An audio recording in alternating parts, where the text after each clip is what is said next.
Connell defends heavily down in the last two corners. Oh, Rizzo goes down. He's going to get it done as he's pushed down the inside. And that's pushed Connell wide. And it looks like Danny Webster is just about made it. He's going to make it there. Oh, wow. Dale Braden. Got down the outside there, side by side, a little bit of contact. Odegaard has managed to catch the goal. He's going to make it. First time in 3 guys going side by side down into Curly Grande. This is going to be epic.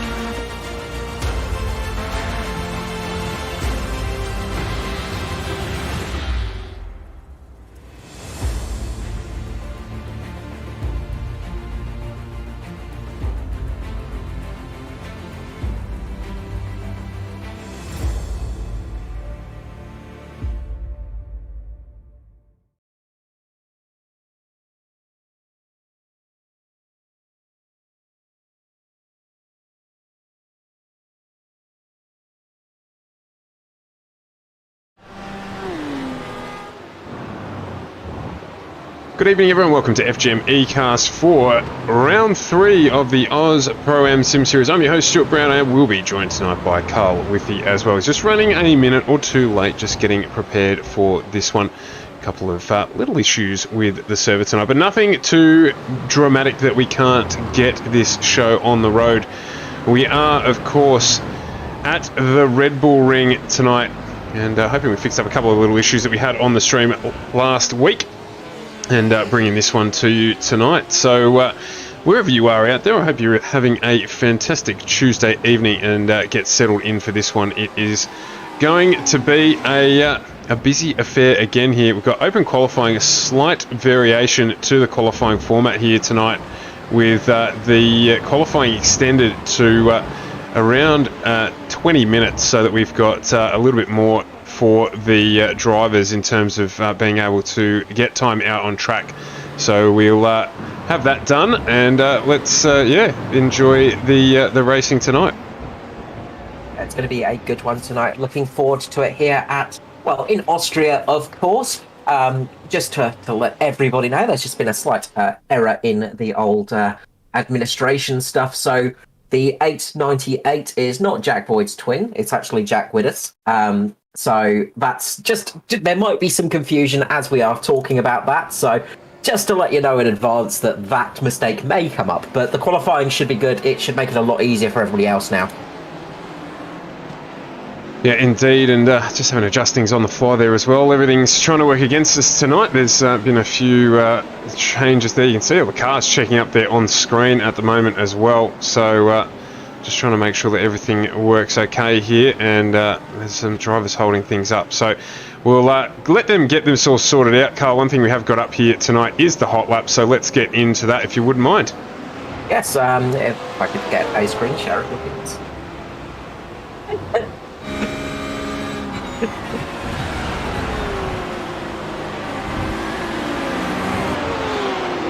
So let's go through a lap here at Austria. Of course, the former Österreich Ring, of course. So coming down towards whereabouts are we? We're coming down towards turn number 3. So Remus, of course. So getting up there, going down the long second straight.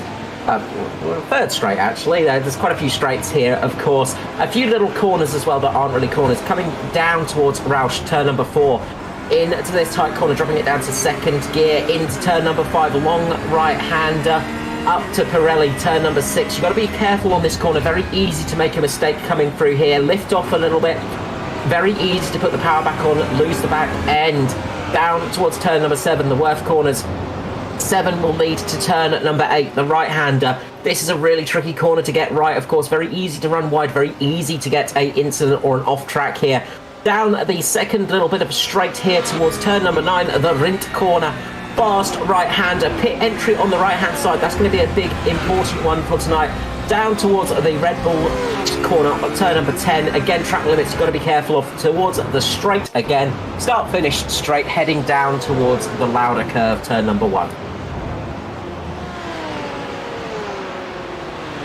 That gets us through a lap here at the ring. So we, as I said, extended qualifying here tonight. We've got 20-minute qualifying run, so that should give the drivers a little bit more space on track in our usual format here tonight with 2 races, 20-minute primary race, then we've got our 40-minute follow-up race with the top 15 in the grid in reverse order. If you are new to the stream, there's a couple of errors on the timing screen, but in general, drivers in yellow are in our amateur category and drivers in green in our pro category. So the colour next to their name there denotes which part of the series they are running in. So that gives you a little bit of a rundown here. Last week we did say Shane Wallace take out a double win as Andrew Dyson currently goes fastest with a 1:29.56. And of course we do have to very quickly note our sponsors, HJ Plant Repairs. They're bringing you the track preview, and we do have simrigs.com, Phoenix Smokers, Computer Technology Corporation, who are the main sponsor of this series, and at 93PC. Yeah, big thank you to all the sponsors that help us keep going. The track a little bit less congested this week. It is a smaller circuit as well. The Red Bull Ring, of course, quite a small circuit, only 4.5 kilometres, well, less than 4.5 kilometres, 4.3 kilometres long, this one. We've got turn 9 corners here. It's a very short track, 1 minute 20, sort of 29 second lap time, so it is very easy for it to get congested, especially when you've got so many cars out on track. We've got 54 at the moment out there. Yes, a massive number of cars on track, so we'll try and keep our, as we can, try and keep our best view of everything that's going on. The 1:29.49 of Shane Wallace currently the fastest lap out on track now, so he's in the injectors on line entry, and he's sitting there just atop of the list. Yeah, really good time from him. Dyson not too far off, of course, in the 41. Just a couple of tenths off there, and those are very quick times. I was doing a little bit of practice out there with the chaps and getting a little bit of ideas. Ooh, just punted off there actually. In the background we saw Luke Turner just getting caught in the rear there coming into the final section. Just gets a little bit unsettled there. He just runs a little bit wide, gets caught by, I think that was actually Shane Wallace, just catching him in the rear there, spinning him around, and that's his qualifying lap done. So he's going to have to come and get a little repair and try again. But Luke Turner up there in 4th position at the moment, I believe, so he's not doing too badly in that car. But yeah, it's a very short track, so you've got to be careful with traffic here. Yeah, indeed you do. But as I was saying, I was out doing a little bit of practice this week, and yeah, these guys are so quick. Getting down to the 129s is something else. I mean, you think, oh yeah, it doesn't look too hard. You go and try it. It is a very, very hard time to achieve indeed. Must admit, I had forgotten how fun this track is. I went out and did a similar thing, a couple of laps myself, and yeah, certainly not down in the 129s, but only did 3 or 4 laps here, and I forgot how fun this place is, not having driven it since being out in a Formula 1 car. So yeah, it'll be a hectic race here tonight, particularly with those 2 slower corners, and then just how fast flowing the rest of the track is, particularly the last 2 corners. I can see a lot of drivers maybe checking up a little bit there, but really those last 2 corners and out onto the main straight are a really fun part of the track. They are, but as I was saying in the track guide there, you've got to be careful of the pit entry, because the pit entry is on the apex of turn number 9 there in the Rint curve, and it is easy for a crash to happen because it is a blind hill as well. So blind crest, it is a very tricky track to get right, and it is a track that does reward flow. The more you drive here, the quicker you go. When you get into your rhythm here, you do start to gain speed hand over fist. Yeah, all about making sure the car's in the right position and enabling you to maximise the exit speed as well. That's it. And of course, not going too wide, which is the big one, because it's so easy to get off track here, because track limit's always a big speaking point. As Dale Brigg just having a big accident there, just getting caught by somebody slowing down on track and having a bit of a roll. But yeah, it is a track that does absolutely reward flow, but you've got to be careful of those track limits, because it's so easy to run a little bit wide here. You want to use that yellow curb almost to bounce yourself back onto the track going through the first couple of corners. Almost use it as like a train track to guide yourself. Yeah, we're just on board at the moment here with Scott Gray. He's currently sitting in 15th position outright. We've got a little bit of numbering issues as well here tonight, Carl, to deal with multiple drivers of the same name entering the stream somehow. So currently Scott's actually 15th in class as well as 15th outright. It'll indicate on screen that he's 14th in class, but there's a double entry there. So he looking pretty good indeed in that Mad Cow Racing liveried entry. I do enjoy their liveries. They love that chrome or the shine that they've got on the Mad Cow entries. They look really, really good. So he's currently running in 15th. Dale Cheney currently first in the amateur series in the Porsche. One thing we spoke about as well last week was the mixture of cars at the top, and we do need to note there were some changes in ballast this week. Yeah, a little bit of change in the old ballast proportions. A couple of cars getting a little bit heavier, a couple getting a little bit of reduction in there as well, and always those little tweaks to the fuels as well, because the series admin always doing a great job to keep parity between the cars. Balance of performance, of course, is a bit of a dirty word in motorsport sometimes, but it does bring some great racing. Yeah, absolutely. So it's going to have an interesting one tonight. Of course, one of the big ones is going to be the BMW. I think it's going to be very quick here tonight.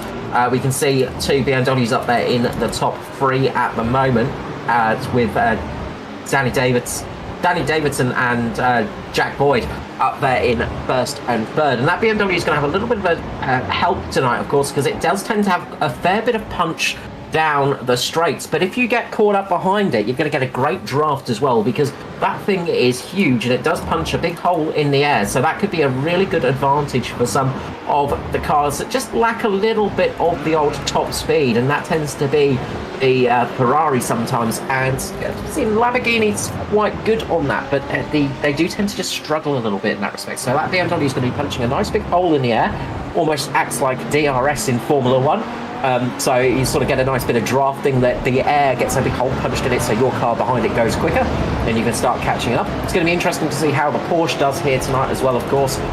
New to iRacing and the series, of course. The Lamborghini here for the first time as well.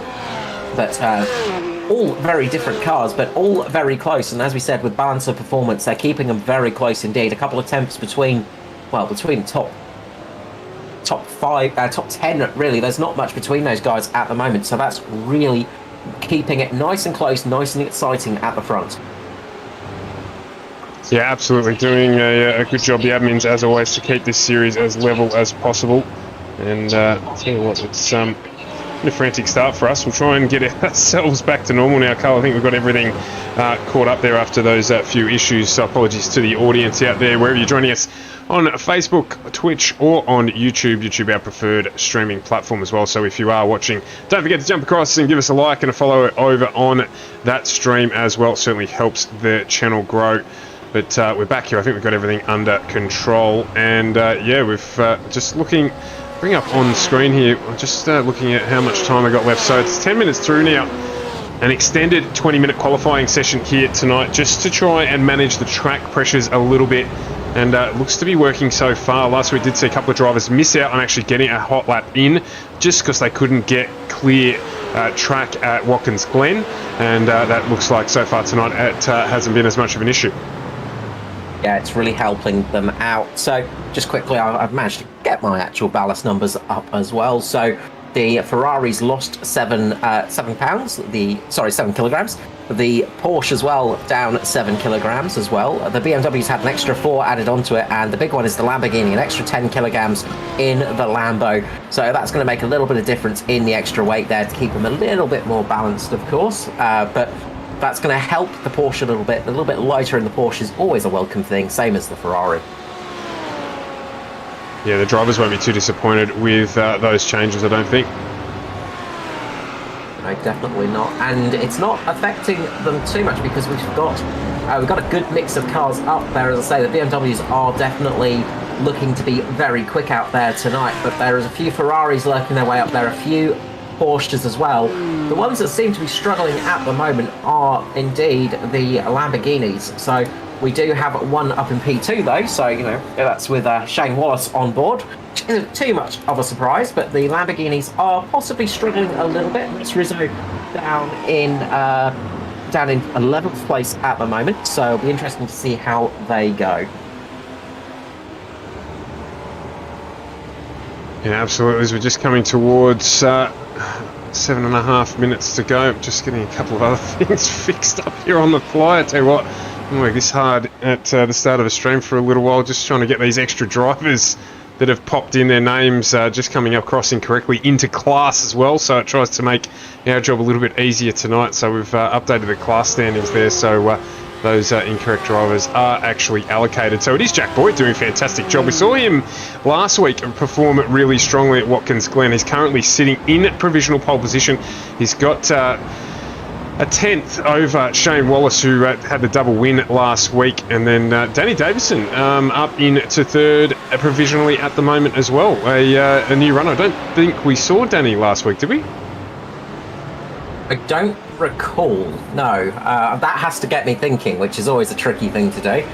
Not the easiest thing to do, unfortunately for me. But I don't think we saw Danny Davidson last time out, so it does look like he's coming for the first time, at least in the GT cars. I think we did see him at the beginning of the year in that little bit of fun race with the DPI and the Cadillac. Good to see him running our main sponsor livery as well there, the Computer Technology Corporation, coming on board as our feature sponsor this season. Of course, simrigs.com and Phoenix Smokers as well, returning along with HJ Plant Repairs and 93PC, so thank you to all of them for their support. And you are on FGM eCast for the Ausproam Sim Series. I see we've got a lovely big audience tonight as well, so thank you to everyone for jumping onto the stream. If it's the first time you've joined us tonight, this is the Ausproam Sim Series. It is GT3 racing. We have 4 cars running in the category: the BMW, Lamborghini, Porsche, and the Ferrari, of course. And these are all fixed setups. The race admin who run this put together fixed setups for all the cars. Parity testing done, very, very much an involved process for them, and there are weight penalties provided to adjust the competitiveness of each car throughout the season. So a really good effort by them in how they run this series. And we do run 2 races tonight. We have a 20-minute sprint race to start the evening, and then we have a 40-minute feature race, which is a reverse top 15 grid and always provides some excitement, Carl. Yeah, that's it. And that feature race is always fun, of course, because it gives people the option to run slightly different strategies. The cars start off a little bit under-fueled, so they all have to make a pit stop in both races. But that feature race, of course, it is the question of, do you try for a 2-stopper, go in a little bit quicker than everybody else, or do you fuel save and try for a single stop? Obviously, here at the Red Bull Ring, it is quite a big penalty in pit lane. You do lose a fair bit of time. It's a long pit lane. The pit entry is a bit tricky, and the pit exit as well. You do lose a fair bit of time there as well. So that's going to be something people are going to be thinking of tonight. Yeah, and of course, talking about fuel, Ross Rizzo, if you're new to the stream, this man on screen here, an expert in fuel saving. He showed us last season, he was a master of it. So that will play into his hands, no doubt, this week as he looks to make his way up through the field. Currently sitting in P14, a little low for Ross. Normally expect to see him up the front, contender for the championship last season. So just seeing someone join in there right behind him. That was a little close to call, but didn't look like it affected his lap too much. Oh, he's setting a relatively okay time as well. Bit of contact between Shane Wallace and one of the Porsche drivers there of Bolton, just making a little bit of contact going into the corners. So they are really pushing at the moment in qualifying. This is the big thing is, even though they have a bit more time, they are all fighting for track position. When you've got 52, 53 cars on track at the same time, especially on a track that is only going to take you around about 80, 90 seconds to do a lap on, you do tend to get a little bit congested. Yeah, it was always going to be the case that it was going to be suffering from congestion, but the admin deciding that extension required. They toyed around with a number of different ideas, including running split Pro-Am qualifying, because we do have 2 categories running here, a Pro Series and an Amateur Series. They decided against that. This is a feature of this series, is the all-in open qualifying. You can run solo qualifying on iRacing, as you may have seen on some of our other streams where we're running NASCAR racing, because different requirement for that there, with drafting being such an important part of getting speed in those cars at certain tracks. But here, not necessarily the case, and the having all the cars out on the track at the same time really is a feature of this series. It adds a lot of excitement, and it makes a challenge for qualifying as well, because you can take advantage of that little bit of a draft. If you're in, say, the Ferrari that just lacks maybe a little bit of top end on its own, if you're sitting behind a BMW, for instance, that's going to give you a nice draft. It's going to give you an extra couple of tenths of a second through the whole lap. But then you also have to contest with a little bit of dirty air from the back of it, which can give you a little bit of understeer in the corners. So there's all of that to think about. There's getting yourself a little bit of room, there's getting yourself in a bit of a draft, and it makes things a lot more complex, a lot more fun as well. Yeah, absolutely. So there's this will hard cut at the end of 20 minutes, so we're getting very close here to the end of drivers starting a final flying lap. Jack Boyd still on provisional pole, of course, part of Boyd Racing races with his father, who we love seeing back in the series as well, Glenn Boyd, currently running in the amateur series. So we're looking here right about now is that cut-off time. So anyone who hasn't started another lap now is going to be on their final lap that they're going to get through. They will not make it around one more time, and they will get hard cut at the end. So we're on board at the moment with our provisional pole sitter, Jack Boyd. He is 3/4 away around. Andrew Dyson is just about to finish a lap. He's jumped into pit lane there. He's not going to get that one finished. So who is furthest around? Who's going to complete one more lap? I'm just trying to work it out from the timing screens here. And it looks like at this stage, probably someone like Daniel Cheney is going to be the last to get across the line. Jack Boyd does not improve his time. Right behind him there was Danny Davison as well, who has. Danny Davison just snatches it there right at the last minute. Gets through into provisional pole position, and you've got to say at this stage, with only Jeff Connell and Brad Levin really to come through in the Pro Series. John Merritt's still running. He'll get a lap done. So will Tim Audie. They're both quick drivers. Jeff Connell, our current champion, can he pull off a sleuth at the end here and take pole position? He's going to have to put a bit of hard work in there. It's getting very close to the end of the session. Only a few more corners to go, of course, coming into the final set of corners now. He's just got to get these apex exactly right. Not an easy thing to do here, but he comes into pit lane, so obviously he was not up on that time. So Connell not deciding to keep with that lap. We've got police just coming into pit lane as well. I think everybody's pretty much coming into pit lane now. They decided, yep, we're not making any time, and that is that. Qualifying is over and done with. Yeah, it looks like there no one got across the line. Just did need to add in there, John Merritt doing a great job on his last lap around. He managed to get up into 5th position, so a good job from him on his final flying lap.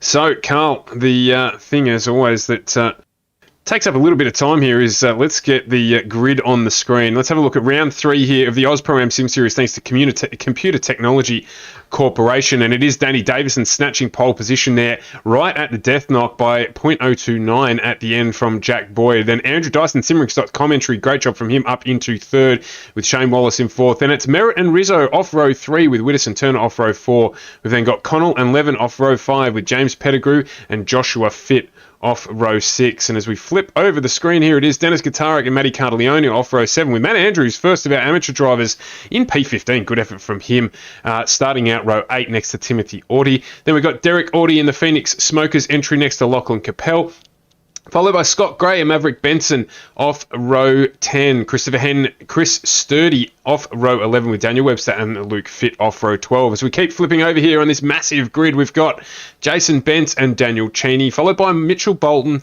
and Richard Brookfield. Watch for him to make his way through the field. Then it's Daniel Breed, followed by Matthew Kingsley. We've got Adam Funslow and Glenn Boyd, followed by, I believe that is Mitchell Sparrow and Michael Fabian. And then we have Guy Leach and Aaron Lawler as we get towards the back of this field. Got a couple more pages to go. Graham Smythe and Phil Orty, followed by Dale Carpenter and Bruce DiCarvalho. Then it is Glenn Rydell, followed by Oscar Glysert. We've got Lee Harrison, Tim Harris, Liam Caplice, Sam Lehman, Mike Casey, Andrew Hayes.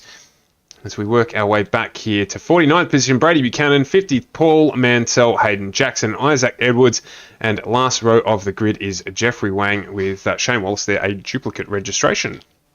Yeah, that the duplicate Shane Wallace is not actually in the race, so he's just a bit of an error with the system there. So forget about the 97 there. That one does not exist. So with this race here, it is a rolling start, as GT Racing should be. I'm not sure here, being the first time we've actually been at this location, how far around the track they will do their rolling start from. So we'll just have a look here to see how long we are behind the pace car. As I said, 20 minutes here. Pit stop will be required. There is no question about that whatsoever, and the drivers will need to make their way to see when they can get that done. And of course, we are having a very, very short start here. Carl, I'll let you take it away on Ausproam Sim Series FGM eCast for your Tuesday evening. Danny Davidson up there in P1. He's going to come onto the front straight now. They're coming up to the line. The lights will shortly go green, and away we go for round 3 of the Ausproam series. Davidson gets a really good jump in the pack, and there are cars streaming through the field. The final cars are just getting into the first corner now.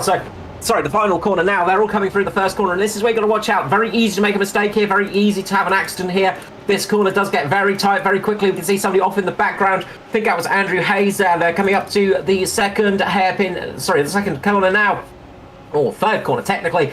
All get through there nice and clean up the front, but it's in the mid-pack where things are going to get a little bit dicey, a little bit of contact down at the mid-pack, and you can see the cars just bunching up. The accordion effect is starting to happen. Cars just getting a few little clips here, a few little shunts. There you can see Timothy Harris in the locked-on iRacing car going around the outside, way back in the background. But up front, Davidson is leading. Boyd at the moment, Dyson and Wallace, John Merritt, Rizzo, and Widders there. The top 7 at the moment. Good start from all, pretty clean. A couple of people did get a little bit of a punt, but no major incidents. Yeah, good start there. Good clean start there from everyone. Of course, we're just trying to get a view of everything that's going on here. This is the best place for us to start. And let's jump in and get a little bit more into the mix here. So we get to play with all the new camera angles on this lovely new track that iRacing bring to us. We're down here on the final corner. So you're seeing there a couple of drivers jumping into pit lane. They cannot pit before one lap is completed, so they will get that done there, and it is going to be Danny Davison who leads us through here. He's got Jack Boyd right behind him.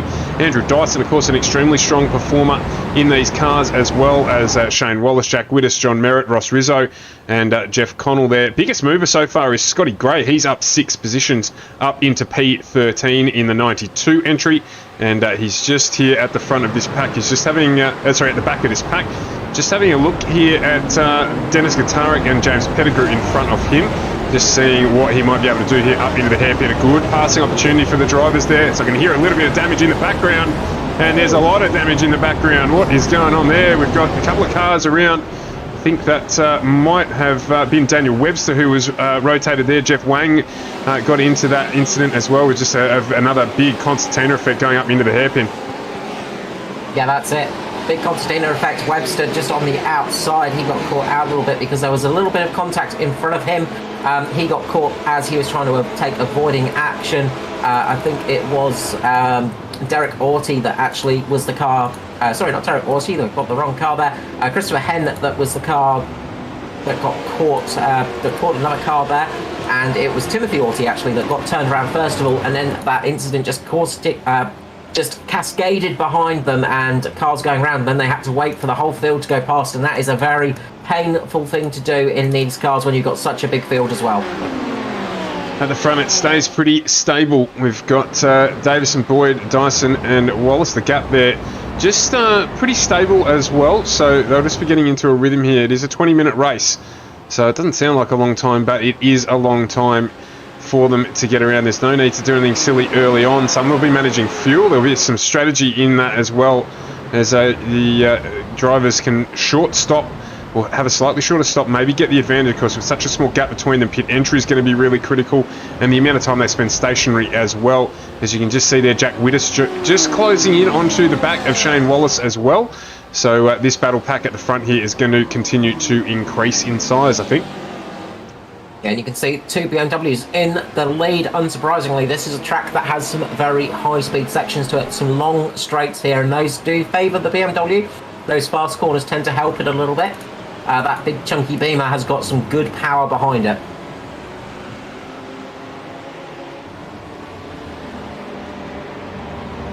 As you can see, Davidson just doing a great job of leading at the moment, but the battle's just starting to stream out a little bit. Cars just starting to get a little bit of room on each other at the moment, and they're just going to sort of form up a little bit and wait for those pit stops to start happening. That's going to be the big part for them. Do your pit early, try and get some clean air. Not so easy to do now with this huge pack. Last season, of course, we saw quite a lot of people deciding to come in early for that pit stop to get some clean air for their car and try and jump the pack a little bit. At the moment, the highest of those is Luke Turner. He has come into pit lane, but he's down in 46th position at the moment, so he's got a lot of places to gain, but he has got quite a lot of clean air in front of him, so this could be useful for Turner way down in the back. At the front, Boyd is making a move on Davidson, and he's going to get it done up into the heaven there. Good job there from Boyd getting down on Davidson.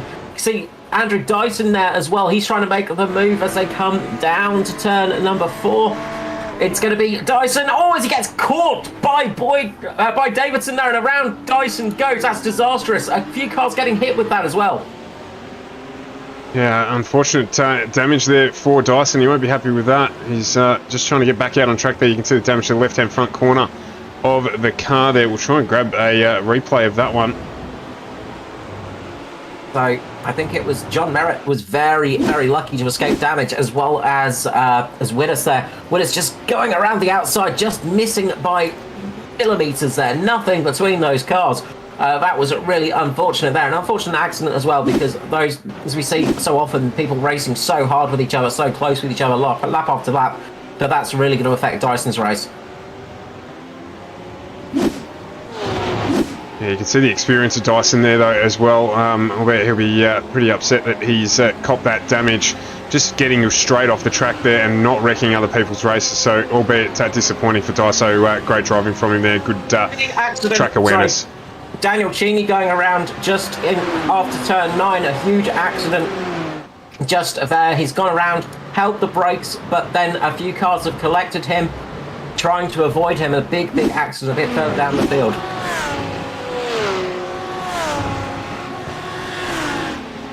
On board now with Cheney. He's just got real loose there, just carrying the speed into that second last corner. And hold the brake there, but yeah, just not able to get out of the way. He's again done exactly the right thing, stayed still, but just nowhere to go. And unfortunately, that has resulted, I think, in Bruce Di Carvalho getting involved in that one as well. So again, unfortunately, a racing incident, and not much those following drivers are able to do to get out of the way. And that's what I was talking about earlier, though. The crest of those hills, the brow of those hills, really hard to see across. And it's very easy to have a big accident when somebody goes around on there, going across the blind crest of a corner, and then all of a sudden, big accident. So, really unfortunate. At the front, things seem to have just spaced out a little bit here. We've got Boyd on the run. He's opened up half a second at the front of the pack here with Davison, and we've also got Shane Wallace directly behind him. So then Jack Widdis as well, just slipping a little further back. He's slipping into the grasp of John Merritt. John Merritt, a strong driver too. Ross Rizzo just jogging on the spot a little bit at the moment and biding his time. That man probably saving fuel like he has to pay for it virtually, and doing a good job as well in the Lamborghini. But just having a look here at Josh Fitt. He's got Jeff Connell behind him. This battle pack here is developing. I thought for a second there was a little bit of colour on Jeff Connell's car, but it's just the green stickers that he's required to run. The famous Batmobile from last season returns this season. Of course, switching, thanks very much for the subscription there, Mitchy31, switching across from the BMW that brought him much success, sorry, my apologies, the Mercedes that brought him much success last year, and jumping into the Italian Stallion for this season. So he'll just keep riding away there. Reminder here that the top 15 is reversed at the conclusion of this race for our 40-minute main feature race.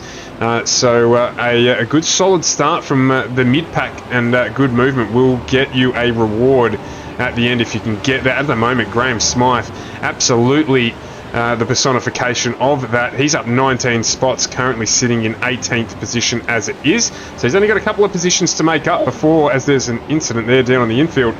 Only got a couple of positions to make up before he gets to take advantage of that.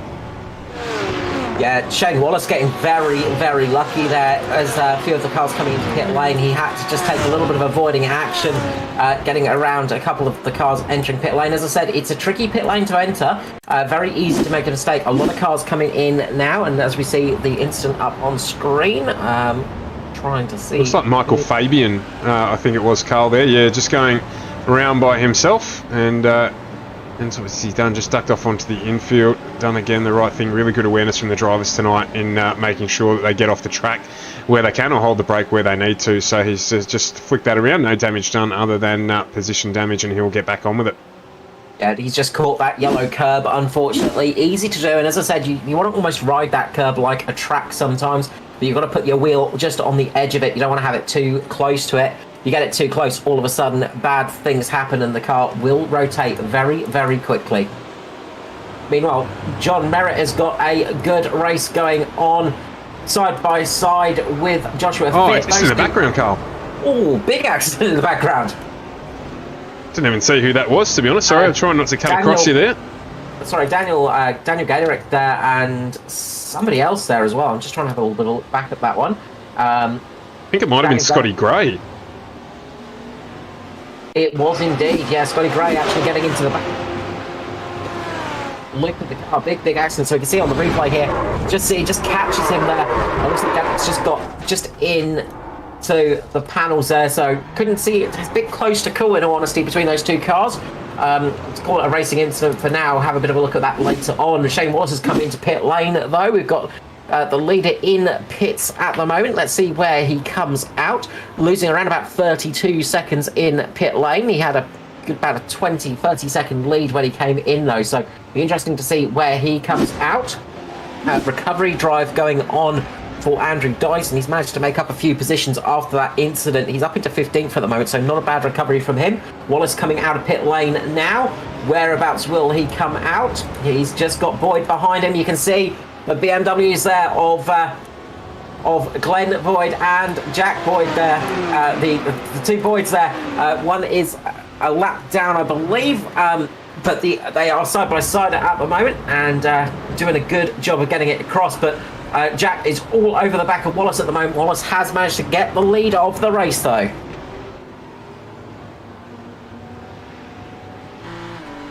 I was going to say, I think this is going to be a close run thing here. I was just looking back at the relative lap times. There's only 2/10 between them. Jack Boyd does have the fastest lap of the race as it stands, with a 29.26. So he'll fancy his chances here up against Wallace to maybe get the lead back. We saw him move into the lead ahead of Danny Davison, our pole sitter as well, Jack Boyd, that is. So he'll probably fancy himself here as we ride on board with the Boyd Racing 058 entry as he tries to chase down Shane Wallace in the Injectors Online entry. He's got a good run on him here, actually, on the exit of the corner, and he's trying to make the move there. Wallace defending heavily, as he should do.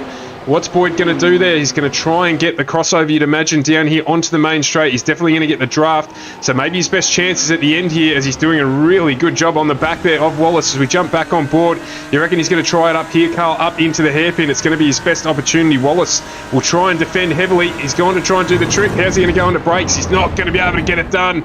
Pulls the Beamer up on the back of the Lamborghini as this battle continues for the lead. Watch this fight come up into Remus, turn number 3, of course. The next big braking zone. I think we're going to see Boyd try for that overtake there. There's that little corner here, and you can see Boyd going to the outside. He's going to go for the outside, go for the wider entry into the corner. He's going to try and get underneath. A little bit of contact there between Boyd and Wallace. That's kept Wallace in the lead. Wallace just positioning his car right on the apex there, catching Boyd. Boyd just got caught into the back of Wallace's car. So a little bit of contact between those two, but they managed to keep positions and keep the cars on track. Oh, Wallace won't mind that. A bit of rubbings racing. Good, clean, close racing from both of them. They're just a little bit aggressive under brakes from Boyd. Love to see it. Fantastic from these two up the front. Yeah, there's a big battle going on a little bit further back. Connell and Turner at the moment. Said watch out for Turner later in this race. He came in very early to get a little bit of clean air on the car, just to help try and work his way up the field. Didn't quite work out as well as it would have done last season. There's also somebody just catching a little bit of a spin there. But Connell has got Turner all over the back of him at the moment in the Batmobile, and they've got a bit of a charge to go down to Merritt at the moment. Merritt has got a decent lead. in front of those guys. And he is going to just try and keep that one nice and evened out. But the battle for the front the battle between Connell and Turner has gone to Turner. Turner has just managed to get past Connell there, up the front straight. So that battle is going to continue as Connell's going to try and get his way back. We're keeping an eye on the leaders at the moment because they are battling it out as well. Yeah, I'm just going to very quickly skip back in a second as well to have a look at the battle at the front of our AM class because it is heating up back there as well. So just keep a quick eye here on Wallace and Boyd as that gap closes down. And it looks like Boyd, they're just managing to close that gap down again. It did jump out to over half a second, but he's reeled in Wallace at the front here. That gap now just over a quarter of a second as we watch them here. See whether or not he can position the car again. I think his best move's got to be down into one of those hairpins, but it's going to have to be a really, really strong run on the exit of those corners preceding. So onto the main straight, up into turn one. So we'll stick with them here. Then we're going to jump back and have a look at Dale Carpenter and Derek Audie. They're in a battle with Glenn Rydell, Matt Andrews and Phil Audie as well. There's a big pack developing at the front of the amateurs class. As we come around the final two corners here, it is Shane Wallace in the lead here. That gap's closed down again. So it's really important here to see if Jack Boy can get a good run on Wallace. If he can get a good run on Wallace, he's going to try and get it done up into the hairpin. You feel probably not quite there this time around, but he'll be trying to shape it up here. We've got just under 4.5 minutes to go in this first race. Stick around for the feature race 40 minutes. Remember, these two gentlemen will be starting down in the mid-pack, so you get to watch them race their way through to see if they can get back up to the front of this field. But at the moment, this battle at the front is not done. Let's see what happens here down into the second of the two slower corners. And he's just closed up on the back of him, not quite able to get there. Let's jump back and have a look at Dale Carpenter and Derek Audie. Yeah, this battle going on well at the moment. I've just managed to pull out a little bit of a gap. A big battle that is going on at the moment is from P8 to about P14, I think, between Jeff Connell, Luke Turner, Carl Leone, Pettigrew, Levine, Gray, and I think Dyson is just getting onto the back of this fight now as well. So massive battle as there's a big move for position from Carviglione at the moment. He's working his way up past Luke Turner.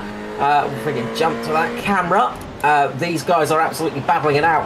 And Turner's just going to lose another position here. He's got Pettigrew just on the outside there. And they are really, really battling close, these guys. There's a massive, massive verbal going on at the moment. Really good racing going on throughout the pack. The hardest part of the series now is just trying to keep an eye on all the great battles going on because there are so many cars. Yeah, it is a feature, of course, of the series. Good, clean racing, nice and close all the way throughout the field. Do check out our highlights package that we will put together if you did miss something, which will be out towards the end of this week as well. So plenty going on here. Even in the background of this one there, you just see, as you were talking about, Andrew Dice got the bonnet back on that car, got some repairs done in pit lane, and he is charging hard. He's on the back of Scott Gray here. Scotty Gray did get involved in a single car spin, but he's had a relatively clean run in the Mount Cow Racing entry. But Andrew Dyson in the simrigs.com number 41 or 041, as I'm used to calling in the NASCAR, but the 41 here of Andrew Dyson looks like he's going to try and get a move done. Not quite able to get it done there as this battle here continues as well. Yeah, really good recovery from Dyson. I mean, so we know he's got speed, but this is not too bad for him at the moment. He's sitting down in 14th position at the moment. That's going to convert itself to second position in the feature race, of course, but he wants to gain positions. He's not going to settle for that feature race front row. He wants to work his way up the field. He wants to finish in a good position. We're going to be coming up to the line, and we're going to probably have about a lap remaining as Wallace will come to the line with Boyd trying to chase him down. So this is going to be the final lap for Boyd to try and make a move on Wallace. So expect to see possibly a bit of a late braking manoeuvre here by Boyd up into turn number 3. I would say Remus is going to be his best attacking option, using that BMW's power to its advantage, coming up into the turn number 3, that second big braking zone. So up into the first one here, into the louder curve. Going along now, you're going to have Boyd trying to get close to Wallace, but he can't quite get close enough. He's just losing a little bit of time on the exit of the corners at the moment, and that's just costing him a little bit. And this could be his last opportunity, and I don't think he's going to be able to make it work. Well, he's gone loose on the brake there as well, just to get the better run out of the corner. Question is, where's he going to get it done from here, even if he is close enough, as there's a change in the background. It looks like Jack Widders and Danny Davison as well, just changing positions there. We're going to stick with the leaders here, but that is a change for position in the background as Boyd all over the back of Shane Wallace here. Can he get it done? He's on the final lap here of this first race tonight. He's been all over him since the pit stops. Good jump from Wallace in the pits to get the manoeuvre done and get up into the lead of this one, but he's had to hold off a very hard charging Jack Boyd in the 058 Boyd Racing entry. Both drivers doing a fantastic job here at the front of the pack. Is there going to be a move? There's some lap traffic coming up as well. What complex is that done? As Boyd's got a run here. He's had a look. He couldn't quite get it done. He's taken the better part of Valor. Pull back in, 2 corners to go. A little bit of curb caught there from Wallace. Curb caught from Boyd. We're going to have a sprint here. It's going to be a drag race. It's the Germans versus the Italians as they try to make their way down to the finish line here. And it is going to be Shane Wallace who takes out the win from Jack Boyd, with Jack Widders in the background coming home in third. What a fantastic race from our 2 racers at the front there, Shane Wallace and Jack Boyd. My God, what a great finish. Great job. We saw Widders and Davison battling all the way through that lap. You could see it in the background. Those 2 were side by side pretty much that whole last lap, swapping positions constantly. You had a great battle going on from 8th to 14th position as well. Those guys were trading positions constantly, but what a great finish to the race. And again, we've seen some fantastic GT racing here on Ausproam. As Derek Audie gets across the line to take out the amateur win as well. Again, just 2 tenths ahead there of Glenn Rydell, with Matty Andrews coming home in third. So close right throughout the field. Fantastic job to everyone involved. Yeah, fantastic finish. Let's just go through the finishing order. Let's go through the top 10 in the Pro and the AM. So Shane Wallace takes out the win in the Pro with Boyd in second, Widders in third, Davidson fourth, 5th for Rizzo, 6th for Fitt, 7th for Merritt, 8th for Connell, 9th for Cartleone, and Turner in 10th position as we jump down towards the AMs. So it was indeed Derek Orty in first, Riddle in second, Andrews third, 4th for Sturdy, 5th for Bill Orty, 6th for Harrop, 7th for Picker Police, 8th for Gilser, 9th for Carpenter, Hayes in 10th position there in the AM. Yeah, you beat us to it, Carl. We didn't quite get the results up in time there, just with some cars finishing, so I'm just going to put them up on screen there for everyone to see as well. But you've run us through this as all the Pro Series there up on screen for you to have a look at, while we just try and cover off and dissect some of the highlights of that race. So once again, we saw a very effective pit strategy from Shane Wallace in the Lamborghini there. Just he's around about 2 or 3 tenths quicker in pit lane. That saw him jump into the lead after Jack Boyd did take over the race lead from Danny Davison at around about the 5-minute mark in that first race. He held that until the pit stops, and then just not quite able to get back past Wallace. Wallace with some good defending, really nice close racing from those 2 guys. Plenty of respect shown, and what a great finish it ended up being. Yeah, really good finish. And again, Wallace just able to take full advantage of pit entry. They're just so good in the pit lane as well, so quick, just able to save a little bit more fuel, spend a little less time in pit road. And as I said, pit lane here, you do lose a fair bit of time, so it is an important pit lane to make right, and it is a tricky one as well. That pit entry is always tricky to get into. Very easy to make a mistake there. And of course, pit exit as well is one of those things that people tend to forget about here, but it is a really tight pit exit. You're going to get up into second gear as you get up there. And it is a very sharp right-hander for turn number 1. Of course, I'm pretty sure that's the Lauder curve nowadays. It was the Castrol curve back long ago. But yeah, nowadays, named after Mr. Nicky Lauder, of course. But that right-hander is very easy to make a mistake on it, and it's a very narrow pit lane as well. So those barriers are always close to you, and it's very easy to tag one of them. Yeah, absolutely. So a good run there in the Pro Series. Of course, as we mentioned, Derek Audie and the Phoenix Smokers entry taking out the race win there. Just a little bit up the street from Glenn Riddell. That was really, really close right into the final corner there. And then Matt Andrews taking out third position. Also really close right down throughout the field in the amateur category as well. And quite a high finishing rate in this first race, despite a couple of incidents that we saw, all racing incidents, which is great to see as far as that goes, and a couple of guys getting unlucky. So we'll just quickly as well have a look at the overall results, because these are the ones that truly count. So we've got nothing coming up on screen there whatsoever, so that's not handy, so we'll just turn that off instead and have a look at this one, which I think will actually probably be the one we want. That is not it either, so let's just turn that off, shall we? Kick the old computer and go from there. I think it is. It's we'll just move on. Good old technology. Yeah, we'll just move on. But what I was going to show you is the reverse, the top 15 as they finished, and potentially have a quick look at the reverse grid order there. But not able to do that. We'll have to wait patiently until we get to the gridding for race 2, our 40-lap feature race here on FGM eCast for the Ausproam Sim Series. You can see there, it's only a 5-minute warm-up for us before we get into the second 40 minutes as well. So a little bit of time, but not too much for the guys to get out and have a look at the track, get themselves maybe corrected or adjusted for a couple of different things. Let them use this opportunity to take a break, refresh themselves. It's an intense 20-minute race with that many cars on the track. There's not a lot of opportunity for breaks at this track either. So it's a full-on 20 minutes, and they've got 40 more to come. Yeah, that's it. It is a lot of work going on in the rig. And of course, one of the things you have to remember is a lot of these guys, you have force feedback on your steering wheel, things like that, and it does take it out of you. It does absolutely take it out of your arms. It is a bit of a workout driving a sim car. It's not as intense as driving an actual race car. You don't get the G-force as much, but it still takes it out of the old body, and it is a lot of mental work as well. Mental fatigue is the big one, of course. When you are racing so close to another person for 20 minutes, it is incredibly hard, and then you've got to do it again for 40 more minutes. Oh boy, that makes it even harder.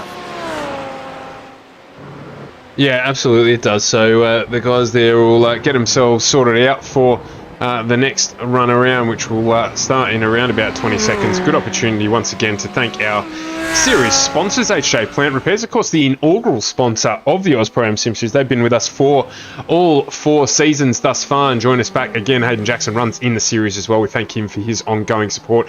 Simrigs.com back for another season as well. If you're in the market for a sim rig, they have everything you need, and by everything I mean everything. You can get the seat, you can get the rig itself. They make a lovely rig. A number of the drivers run it.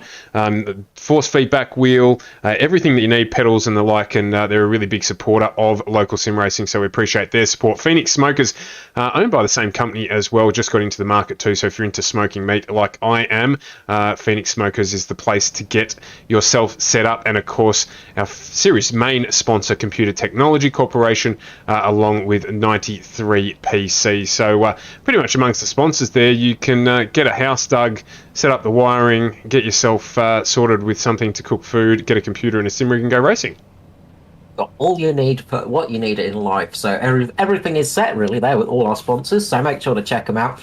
Of course, if you are joining us tonight as well, if you could hit that subscribe button, especially on YouTube, which is our main platform, but whichever version you're watching on, it really does help us out, because we are on the quest to get to the 1k mark for subscriptions to help out the channel a little bit, to help bring the broadcast to more and more people. But we appreciate you joining us wherever you are. It always helps out. So let's run it through the starting grid. So Christopher Hen is going to be taking pole this time out, with Dyson on the outside of him, Dyson on the front row this time round. Scott Gray with Levin next to him. Then we have Pettigrew, Turner. Next to them is Carvione and Connell. Then we have John Merritt and Joshua Fitt. 11th and 12th is Rizzo and Davidson. We have Widdus and Boyd next in 13th and 14th, and 15th will be Shane Wallace, of course, the first race winner. Absolutely, we've got a real quick start here, so just going to give you the top on the screen there. We'll just run through the rest of them on screen as we get prepared to go racing. Yeah, that's it. We've got to preserve our voices a little bit as well, of course.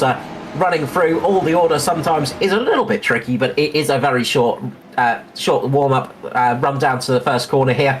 So Christopher Henn is going to be leading away this time around in the 60 with Dyson on the outside. Dyson's going to hope for a better race. Henn is coming around the final corner for the first time. Now we're going to have 40 minutes of extremely fun GT racing here. We're going to go green for round number 3 of the Ausproam Pro-Am Series here on FGM E-Cast. Henn gets a good jump, so does Dyson behind him. Gray is getting a good leap as well. Is they going to get through the first corner? Well, we'll soon find out. And it looks like it's Dyson who's going to lead us away into turn 2. There was a bit of accident back in the background there. We'll go back and have a look at that where we can. I think John Merritt might have gone around in the background as we get this one underway. It is Andrew Dyson who stretches his legs at the front here. That's what you want to be doing to get away as we head down into the second of the concertina corners, let's call them. And will everyone get through here? It looks like we're 3 wide down into the corner. Talk about having spatial awareness. Go 4 wide down in the back pack there, but it looks like everyone has managed to make their way through with a little bit of bumping, but nothing too dangerous there as there is a fight going on at the front. You just see someone there, I think it might have been Brandon Levin, run a little bit long under brakes as Scott Gray lost the position as well to Brandon Levin. Plenty here looking for opportunities. I think Shane Wallace there up already 6 spots into P9, if you don't mind, just making his way through as well. So he doesn't want to muck around too much, and he's put a gap on himself to Jack Boyd as well, so be looking out for him. It was indeed Merritt who got caught out at the first corner, unfortunately dropped himself down. It's big sank slapper there for somebody. It was Jack Boyd. It was Boyd, yes. Yeah, you can just see him there just stuck on the outside. So this is why we say this reversed race throws up some interesting results. Of course, the leader there, someone around in the background as well. A couple of drivers into pit lane. I think someone spun off on the infield there. I didn't quite catch who that was. We'll go back and have a look at that as well as things settle down. Could have been Matty Cardleone. Do correct me if I'm wrong there. We'll have a look. But it did look like he may have been around in the background. Of course, he's still running up inside the top 10. So we'll duck back and have a look at that as there's a lot of cars that are either going into pit lane or have rotated around. Yeah, I saw Oscar Gilsett going around in the just before pit entry as well. So just trying to figure out who that was. Cardleone is in the race still. He's up relatively decent position. So I think he actually got away with that one. So it wasn't him. So I think it was Gilsett up, just having a bit of a spin, just coming over the brow of the hill there. The back got loose on him, and all of a sudden that car went round. Apologies there to Matty Cardleone. I did only see it off the top of the screen. So he is still running in 11th position at the moment in the 93 PC sponsored entry. He's got Maverick Benson in the Injectors Online entry chasing him down, with a couple of other drivers as well joining in that pack before the train starts behind them there. At the moment, it also looks like you've got Scotty Gray here who's just gone past underneath it, who's jumping onto the back of James Pettigrew. He's got Jeff Connell behind him as well. So this is the pack at the moment for battling for 4th through to 7th as well. Yeah, some really good battles going on at the moment. Willis has got has had a bit of an attack by Wallace, and he managed to actually hold up with that one. So good driving from Willis in the 898 car, keeping up ahead of Wallace and just managing to stop his charge as we've got cars going 4 wide down the second straight going up to Remus corner. You can see here those guys absolutely going mad. You've got Maverick Benson just in front with Jason Bentz, Kingsley and Brookfield there. You can see I think that's Kingsley turned down on the inside. Nice move there from Kingsley. He's going to try and hold that. It's going to be a drag race going down towards the Roush corner, but it looks like Benson's just managed to keep it in front for the moment. They're going to go side by side again into Roush corner, into the turn number 4, and you can see there Bentz just taking advantage of that, going down the inside, making the move there. Nice move from Jason Bentz. This battle is still on for sure. Yeah, absolutely. Good respect shown from each driver there. A bit of space needed and given to allow the racing to continue. We love that. Great driving. Great from everyone on stream at the moment, as this is the battle for Matt Kingsley, Richard Brookfield. They're looking to make moves happen. Jason Bentz, Maverick Benson doing a good job in defending those positions as well. It's exactly the sort of racing we love to see from Ausproam. Sim Series on FGM eCast here for your Tuesday night, as you just see there Maverick Benson running a little while, a couple of drivers deciding good time to jump off into pit lane. We saw a few drivers do that on the first lap around as well, so they're going to be managing their fuel right throughout this race, seeing if they could single stop. Yeah, a few cars going to try and get a good job done. There was a bit of an incident a little bit further back. John Merritt getting caught by Jeffrey Wang, and they were trying to go 3 wide into Pirelli through up to turn number 6. It did not work, but they are going 3 wide at the moment with Benson and Benz there. That is absolutely crazy stuff. Yeah, again, the respect will have to be shown there. You can just see that Matt Kingsley in the Porsche, just down the inside, pulling up there. I think he may have just got contacted by Paul Mansell in the background, or maybe it was Mansell who copped it from Daniel Webster, but there was a little bit of damage you could hear in the background there on the stream, but those drivers showing more respect yet again up into the second of the hairpins here at the Red Bull Ring, if you're not familiar with where we are. And a great race here so far. It's our first race to stream from this location, and it's been a whopper. Yeah, in the beautiful Styrian hills of Austria, of course, lovely mountainous region, former home to the Ring, of course, back in the old days. A bit of a longer track, of course, went on much longer. You would carry on at number 1 and then come back at turn number 3 for a fairly long track, very famous track, of course, but it was shortened and turned to the A1 ring after a while, and it's become the Red Bull Ring. Now, Andrew Dyson's checked out a little bit at the front here. He's got a 3-second gap over Christopher Henn behind him. Brandon Levin currently sitting in 3rd position. You can see him there in the background. Levin, Henn, Pettigrew, Gray. In fact, the list goes on right the way back. I think to that was potentially Joshua Fitt bringing up the back of this chain. And we've this is for positions 2 through 9 at the moment, and the chain continues to extend. So they'll be working hard in that pack there. The Meow Cow boys, you can see them there. Scotty Gray and James Pettigrew. They've got a hard charging Jeff Connell behind them. Lap pace here for all of them pretty similar. No one really being the aggressor to try and get a job done. As I say that, we just see there a look down the inside of Jack Wittes on Jeff Connell. He was just letting him know that he's there. Shane Wallace is also jogging on the spot behind Jack Wittes, looking for an opportunity to make a move too, as he continues his charge up the field, up 7 positions so far. So there's a little bit of work to do here. None of these lead drivers have made their pit stops yet. The first of the guys that have pit, we said it at the start of the stream, it's that man Ross Rizzo, first guy into pit lane, leader at the moment, and he is one who we know is very great at managing his fuel. Yeah, look, guy that has fuel in his boots.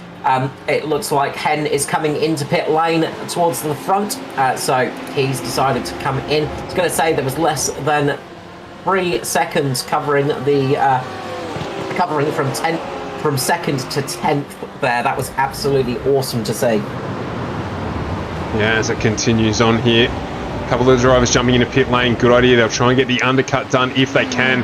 Hasn't really broken up this pack though, as you can see there. A couple of drivers just having a little bit of a look down the side to see if they can make a move, get themselves out of this train, but just not quite able to get it done there. The Scott Gray 92 Mad Cow entry, just defending well from Jeff Wallace. You can see there that it looks like Jack Wittes has just got caught out a little bit on the exit of the corner there with the Wallace entry just getting a run underneath. No, sorry, my apologies. That's actually Jeff Connell getting a run underneath him there.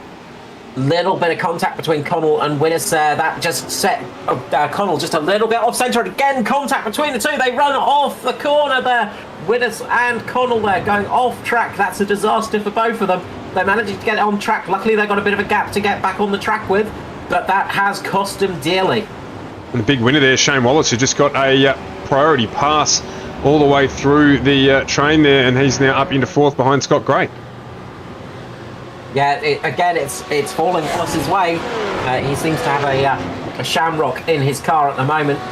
Very good luck. Again, you see Gray coming into pit lane, and Wallace just avoiding the back of that, as well as Dyson. Dyson in pit lane as well. So Wallace is going to go around again for one more lap. He's going to be one of the few people to try and take a long stint here. So one of the few drivers to actually go for that extra stint. He seems to be able to get an extra lap out of his car as well and keep speed up as well. It's a fantastic driving style from Wallace, and yeah, just shows the speed in that car. So he's going to want to try and jump a few positions. He's going to try the overcut rather than the undercut. We often talk about the undercut in motorsport, which is where you pit first to try and get a little bit more speed and try and get a bit of a jump on people. The overcut, of course, is where you stay out a little bit longer. You've got a little bit lighter car, a little bit less fuel in the car, so you can go a bit faster. And you just try and go a little bit quicker on the in-lap while everybody else is in pit lane to try and take advantage of that and take the lead via that option. So we're just looking here at the gap between Shane Wallace and Andrew Dyson as well. Dyson, the effective race leader when he pit. Ross Rizzo, that man we spoke about, he's jumped up into third place, currently around about 4 seconds behind Andrew Dyson. So that move has worked out well for him. He's up 8 places from his qualifying position, currently sitting in P3. And we have basically had the rest of the field through. In fact, we have not basically had... Big accident, Stuart. Huge accident there for... I'm just trying to go back and find out who that Daniel was. Webster. Daniel Webster, yeah, he's done a... I think it was... trying to think who that was now, back in Formula 1. It's basically got on the grass going up towards Remus, turn number 3. Sprinted across the grass there and gone straight into the cars, cutting the corner. Huge accident there. That is unfortunate. You can see here he's just gone straight across the grass. Nothing you can do. You can't stop the car. You spear into the car in front of you. Like the car that got caught up there, just a passenger in that one. Yeah, unfortunately, Richard Brookfield will jump back and have a look on board from his car. So yeah, nothing you can do in this situation. You're just sitting there and all of a sudden, from nowhere, you've got a car spearing you from the inside. It's a very unfortunate position to be in. It's a very scary thing to happen as well. Got a feeling it was maybe Nick Heidfeld involved in the Formula 1 incident long ago, but I'm trying to use my memory there. Not easy, but bang, across it comes out of nowhere. And then all of a sudden you're going around, you're just a passenger in that incident. Meanwhile, Wallace has come into pit lane. He is battling with Ross Rizzo at the moment, just getting past Rizzo for P number 2. So Wallace has made it up into second place. He's now going to try and chase down fast charging Andrew Dyson in the lead.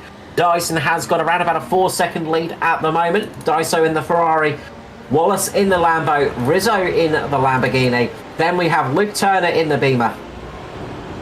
So really fun there. Yeah, good chain of drivers here. So these guys, some will be managing fuel as well to the end of this race. So Rizzo did stop in on lap 1, so he's going to try and do the balance of the laps on that one tank, and he's going to have to compete with some fast drivers behind him, as well as trying to keep up with Shane Wallace and close the gap to Andrew Dyson in front. So it is going to be a close run thing here, I think, at the end of this race. So do stick around with us, as we've got a little while to go yet before we get to the ultimate end of this one. Around about 28 minutes left on the clock. So a good race to come. I think that Wallace, let's see how he goes here. It's going to be the completion of his first flying lap, this one. I want to see the relative lap times. Andrew Dyson last time around, fastest man on track with a 129.5, almost as fast as the fastest he has gone, mind you, with a full tank of fuel. So he is moving. He knows Shane Wallace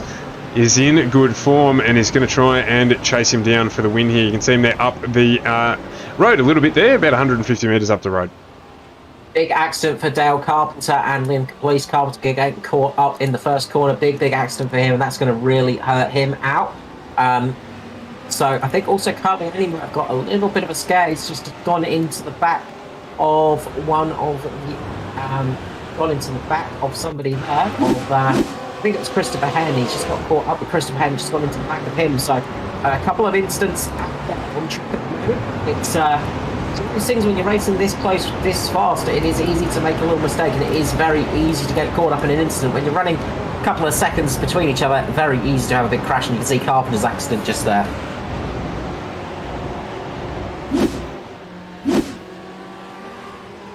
Once again, he won't be happy, but very sensible driving from there, just waiting for those cars to get through, looking in his relative box and using some common sense to make sure it doesn't wreck someone else's night. So not ideal for Dale Carpenter there, but a good sensible re-entry from him onto the track, and we thank him for that. So it is Andrew Dyson still out in front. You see the gap there. as Bolton just loses the car as well, just coming through the final corner. Big spin for him. We'll just see it here coming in to turn number 9 into Rent, of course, and the back end just gets light there. There's a big bump there, and he's going to have to wait for those cars to go through. I think he's going to come into pit lane, just get a service done, so shame for him. I was going to say with Carpenter as well, he came back on track, tried to get the car going, but all of a sudden it decided it was going to walk like a crab. The car was driving sideways, so he's had to take it to pit lane. Unfortunate for him there. So I answered that question. So last time around, 129.44 for Andrew Dyson, 129.53 for Shane Wallace, 129.57 for Ross Rizzo. That is Rizzo's fastest lap of the race, and a 129.6 for Luke Turner, equally his fastest lap of the race. So the guys at the front are shifting. Andrew Dyson, though, is the fastest of them, just ever so slightly easing open that gap between himself and second place in the simrigs.com team DPR entry that he is running there, the 41, doing a good job out of the front. Yeah, we've seen it often from Dyson. He is very quick, able to get that car going at vast rates of knots a number of times, but he has got Shane Wallace on his heels at the moment. Wallace last time round was a 10th quicker, not much between them, but it is close, and a 10th here and there is going to slowly catch you up. There's some good racing going on throughout the field still. Probably the closest at the moment is between Cardleone, Henn, Vitt, Davidson at the moment. Davidson is currently battling it out. Those guys are keeping very close there. It's looking pretty juicy, as you can see. Joshua Fitt going down the inside of Henner, gets the job done in that beautiful lime green Porsche, down the inside of the blue Porsche, Christopher Henn. Jump back here to the lead of our M Series as Liam Caplice is looking to make a move on Matty Andrews. Gets that move done, moves up into P1 in our Amateur Series as well. That battle's not over by any stretch. And keeping a look on the relatives there, they've been fighting away. It is Lachlan Capel in third position at the moment in the Amateur class. He is running 21st outright, up a whopping 21 positions from race 1, if you don't mind. And we're going to jump a little bit further back into this AMPAC as well, as we've got Brady Buchanan, Derek Audie. Have a look at this train. Derek Audie, Phil Audie, Graham Smythe, Mitchell Sparrow in a battle here with Bruce D. Carvalho. He's running in the Pro Series, Adam Funslow and Jack Boyd. If you're wondering where he ended up after that accident at the start of the race, he's down at the moment battling away in this pack here in 22nd position. So good close racing throughout both series at the moment between the Pro and the AM. Liam Caplice making a bit of a mistake in the AM class. You can just see there, Lachlan Capel getting in front of him, managing to get up into second position, I think, in the AM. So getting up there. So Matt Andrews is now the leader with Capel in second now, and Caplice just trying his best to get back to that position after a bit of a mistake going through Roush. Turn number 4, he just ran a little bit wide, came back on the circuit in front of Capel. Capel being very generous to slow down and let him rejoin the track, and being a very gentlemanly driver in that respect and letting him back on the track with that one. A few drivers would have been a bit more harsh with that, I would say. Yeah, absolutely. As we're right on board now with Liam Caplice in the ILEC Motorsport entry. A fantastic looking livery, that one as well. He's trying to chase down, Liam Caplice I should say, he's trying to chase down Lachlan Capel in the CTC Corporation, or the CT Corporation, Computer Technology Corporation. I'll get there in eventually entry, as he just runs a little bit wide here, Caplice. That's going to help, as he's got down the inside, in fact, the entry of Jack Boyd. So Boyd making up another position there, and that forced him to run a little bit wide, Liam Caplice. Yeah, Boyd, of course, losing a lot of positions earlier on with that little tap, just forcing him wide, losing a lot of time. Started 14th, dropped way down the grid. Now he's got to work his way all the way back up the field, unfortunately. Was battling for the race win in race 1, but not so much luck in race 2. As you say, that reverse grid can make some big differences. Oh, as Caplice has gone round over through Rint corner, and somebody's got caught up coming into pit lane. Big accident there. That's a big hit there as well on whoever that was coming into pit lane. I'm just going to try. I think it might have been Derek Audie, unfortunately, who was just jumping into pit lane there. And Audie looks like he's just checked up and stopped there right at pit entry as well. So A little bit of contact there between those two. Also, completely by accident there, unfortunately, and just getting caught up in the wrong place at the wrong time. Yeah, that's it. And that treacherous turn number 9, as we say, it is a tricky corner to get right, and that rise over it just catches a lot of drivers out. The car all of a sudden will get really light on the rear, especially when you're driving a rear-engined car or a mid-engined car. And we've seen that a few times now with the Lamborghini and the Porsche. They've been struggling most through that corner. Seems the Ferrari and the Beamer tend to be a little bit easier to get through that corner. But unfortunately, the police are just getting a little bit wrong, and unfortunately spinning off into pit lane, and somebody coming into pit lane again. That crest of the hill catching somebody else out tonight. Yeah, very lucky as well there. I just couldn't quite catch who that was. The Lamborghini that just was the cheese in the middle of the sandwich here. Just went straight down the middle between Caprice and Audi. Got very, very lucky and managed to make it into pit lane without incident. So now the big question is, what's going to be the strategy for everybody else? Who is going to try for a possible single stop tonight? Who's going to try for, who's going to come in first for the 2 stoppers? We've got just under 20 minutes remaining, just 19 minutes remaining of this race. So half distance. And I've got to say, I think most drivers will be coming in for a second stop. Probably the driver that's looking like he might be looking to go for a sort of a single stop.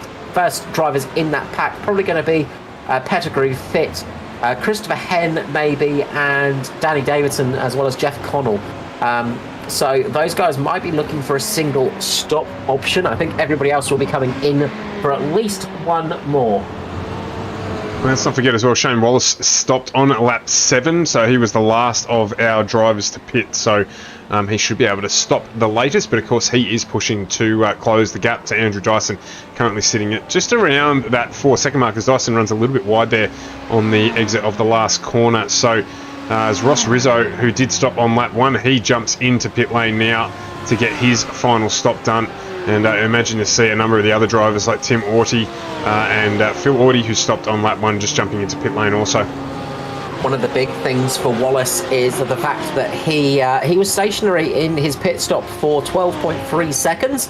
So I don't reckon he took enough fuel to get to the end, in all honesty. I reckon he'll need to come in for one more stop. So he'll have taken just a little bit less fuel, just take a little bit less time in pit lane, possibly going to be pushing the car a little bit harder, trying for those fast laps to catch up to Andrew Dyson, who I think is going to need to make another stop as well.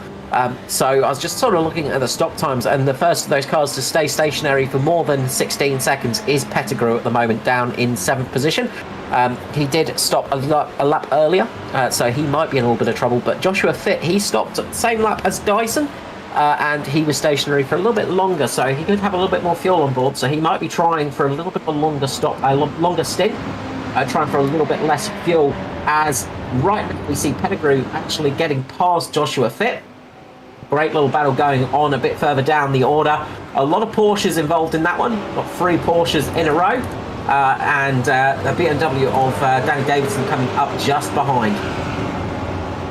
Yeah, as the dusk continues to set in, those lights now ablaze, and those Mad Cow liveries looking even better. You can see the brakes glowing there just on the brake into the penultimate corner as they get down through the apex there and out onto the start-finish straight to finish another lap. Danny Davison jumps into pit lane, our pole sitter for race 1. And Matty Carleone here just getting a little bit of breathing space over these guys. I just saw up in the distance there, this battle here between Scott Gray. Carleone is approaching the back of them, so he is doing a good job, impressive, continuing his push up the field as he just runs wide there. A little bit of commentator's curse, sorry Matty, but he'll get back on and get onto the back of this pack again. Yeah, as often the way, commentator's curse setting in and often causing a little bit of a problem. Well, we do our best. We can't do much more than that. It's an incidental thing there. Going to jump back here to the lead of our AM Series as the battle here rages on between Andrew Hayes and Tim Harris.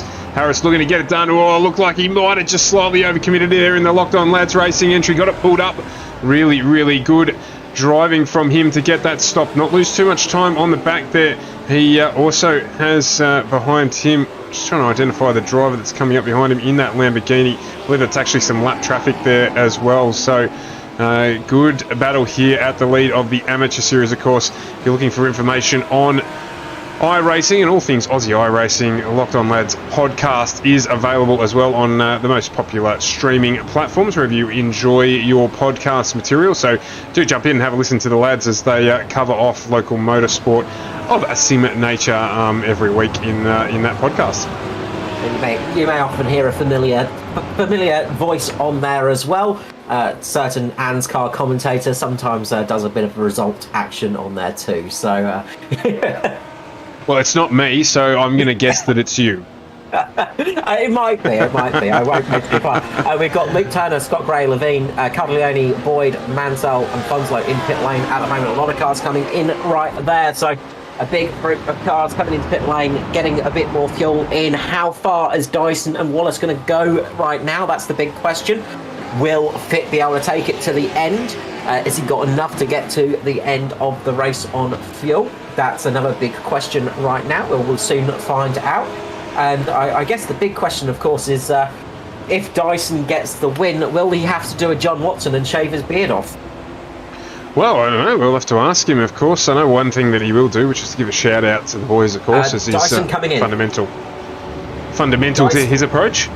Dyson in pit lane, as well as Wallace. Interesting approach here from both of them to jump in at the same time. So you can see there Wallace just maximising that pit entry ever so important as well. So he's doing a good job there. Just had a question in the stream there from Matt O'Grady. The podcast mate Locked On iRacing. So the guys there, you can jump on their Facebook page and have a look. And it is available on all major streaming platforms as well. Yeah, do we know what night of the week that... Locked On Lads. Sorry, my apologies. Yeah, Locked On Lads is the Facebook page. Locked On iRacing is the name of the podcast. They also have a YouTube channel. They release the podcast on a Wednesday for the results, and they have a big interview on the Sundays. Beautiful. Good spin there for them as well. So do jump on that one. Matt O'Grady, you're most welcome. Thanks for tuning in to the stream. As always, we appreciate it. So we're down now. We've got our race leaders through here. They're going to have to contest with some traffic as Joshua Fitt now takes over the lead of this race. But with 13 minutes to go, we've got a gap between Andrew Dyson, effective race leader, and Shane Wallace, effective second place at this point in time. And he is 3 seconds down the road. So that is our margin there. You can see him there just on the back of that pack coming under the Roche sign bridge over the top of the track there as Wallace here comes up behind Matt Kingsley and the entry of Jack Boyd. Of course, these guys still needing to pit as Boyd looks to get the job done down the inside of Kingsley in the number 50 entry. These two racing side by side. Looks like Boyd's going to get through. Wallace looking to make hay while he can as well and go with Jack Boyd there. You can see that Kingsley's looking to switch back here, trying to get the job done on the back of Boyd. Is he going to be able to do much about it? Let's have a look here. Wallace goes down the inside. He's going to get the job done. So he moves up a position. And I think there, I was going to say Kingsley going to jump into pit lane. Brave move by Wallace there. He needs to get this done though because he's racing cars for position at the moment. This worked out perfectly for Andrew Dyson. He came out in clean air. Most importantly, he came out in front of that battling pack, almost like he had a tracker map on his dashboard and had somebody letting him know there. Perfect pit stop and strategy for Dyson coming out into clean air. Didn't work out for Wallace though. He didn't come out in clean air. He came out behind battling cars, and this is losing him time behind Andrew Dyson. This is losing him a fair amount of time. He went from about 3 seconds, I think, to now 5 seconds behind Dyson. So this is really, really costing him in terms of time position. Question is Joshua Fitt going to be able to make it to the end? Is he going to be able to keep back up out there? Is he fuel saving at the moment? Same for Pettigrew, same for Hen. All of those guys came in roughly the same stop. They took the same amount of fuel. Guy that might be looking good though, Jeff Connell. He came in a little bit, he came in at a similar lap time and he has got a similar stop as well. So keep an eye out there. Yeah, the battle at the front here, I was just about to jump onto it, is raging, Peter, as James Pettigrew, I should say, jumps into pit lane here. with Christopher Hen staying out, and Maverick Benson has joined him. So it is now Joshua Fitt. This is effectively for second and third on track at the moment. Of those who have not pitted, you can see there Jason Bentz is off in the distance at number 40. There is a lap car. He's trying to get his lap back, but Jeff Connell trying to chase down Christopher Hen for position as Jack Boyd jumps into pit lane as well. So that has cleared Shane Wallace, and he is around about 4 seconds behind Andrew Dyson now. So that gap has stretched a little bit at the front as we're winding down towards the final 10 minutes of round 3 here for the Ausproam Sim Series on FGM eCast. And we are at the Red Bull Ring. If you're not familiar with the circuit, we've had a reverse top 15 race here for this second race, 40 minutes long. And we're just getting through the second round of pit stops before that run to the flag. Our effective race leader, Andrew Dyson, has made his pit stop. Shane Wallace as well, competing in second place. He's trying to close that gap down, but we're on at the moment with on track second, third and fourth, Hen, Connell and Bentz. And race leader in the AM class is Andrew Hayes. Yeah, Hayes needing probably to come in again, so I'd say he'd be looking at coming in for another pit stop. So we'll see him coming soon. I think Christopher Hen's going to come into pit lane this time around, as well as Joshua Fitt as well. So those guys could not make it on fuel. Will we see Connell coming in? No, we won't. So Connell has managed to keep it out there. So Connell is going to go an extra lap. So how much fuel has he got on board? Will Connell be able to make it to the end? It's not looking good for him at the moment. We've got to say, it's probably looking like he's going to need to come in for a splash and dash. And this is going to be good for somebody like Andrew Dyson. Jason Bentz as well doing a good job out there. He is currently in second place. So he's worked his way up there again, but he's probably going to need to make one more stop too. Absolutely, as we're just on board here, Jeff Connell not even trying to save fuel at the moment. He is running as hard as he can, maybe to get the undercut done if he can as well on this lap around. He's going to jump into pit lane, we assume, and get that done. What that will do is leave Jason Bentz as the only car out on track who hasn't pitted yet. We expect him also to jump into pit lane, restoring Andrew Dyson to the front for the run to the flag. Luke Turner as well, good job by him. He's up into effective third position as well. So there our front three. Ross Rizzo is going to be trying to close that gap in on him to see if he can get onto the podium. So plenty to go here with 8 minutes to go as we're on board with Jeff Connell, just enjoying a lap of this new track on the iRacing platform. If you're looking to get into sim racing, iRacing is the place to go. Simrigs.com, equally with 93PC, the place to go and see to get all your equipment that you need to get in here and get cracking. As Jeff Connell does get into pit lane, optimise that pit entry, pulls up right on the line there. Great entry from Jeff Connell as he pulls in to get his final service done, as does Jason Bentz. So the AM class, Lachlan Capel, I believe, is going to be the leader now, as Hayes has come into pit lane.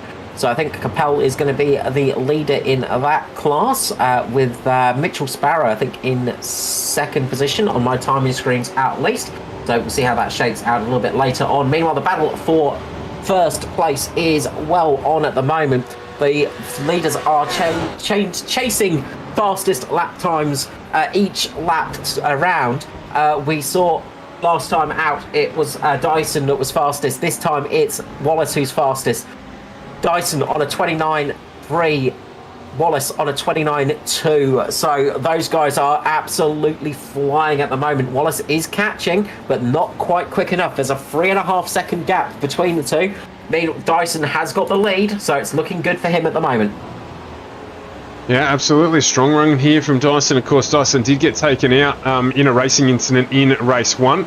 So he's led a good resurgence here, getting the advantage of that reverse grid after battling his way back up into 15th position. And, sorry, I should say into 14th position, and ending up starting on the second position in this race. So, and he's looking to capitalise on that now, driving extremely quickly. So doing really well in the Simrigs.com DPR entry there tonight, and he'll be happy so far. He's just got to keep his head down, keep the work going. It's relentless here, but he's got 6 minutes left to maintain the concentration there and get the job done here at the Red Bull Ring. Yeah, well, it's had to be about 4 laps, I think, on my quick maths.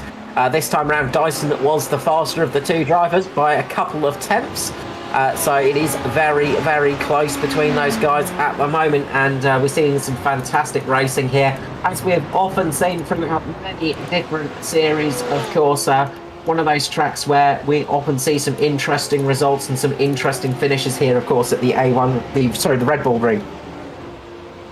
As we're on board here with Jack Whittis, he's got Paul Mansell and Matthew Kingsley behind him, trying to chase him down. Michael Fabian jumps into pit lane to serve his final stop.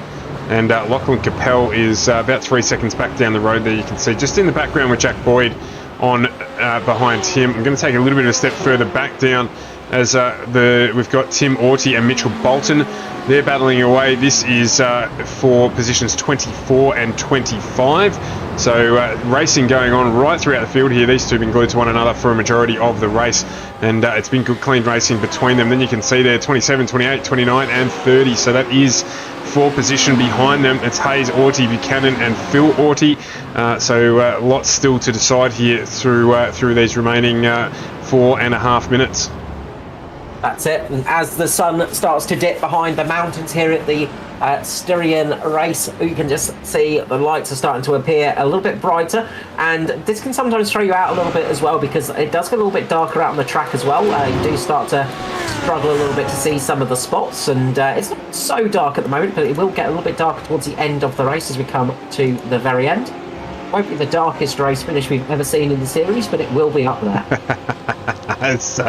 We've got to go a week without mentioning that. I think Sam will thank us for it. But Christopher Henn there just getting the pass executed on him to perfection by Danny Davison, who just got the move done there, moves himself up into 9th position. So he's about 3 seconds back down the road from Matty Cartaglione, and he's got a little bit of work to do if he's going to chase him down. Cartaglione's setting good pace at the moment. He, of course, is trying to get back onto the back of Jeff Connell there. You can see this train. It's Connell, Gray and Cartaglione in the battle for effective 6th position in this race. A little bit further up is Joshua Fitt, and then there's a good gap up to Ross Rizzo, Luke Turner and our race leading pair, which is Andrew Dyson and Shane Wallace.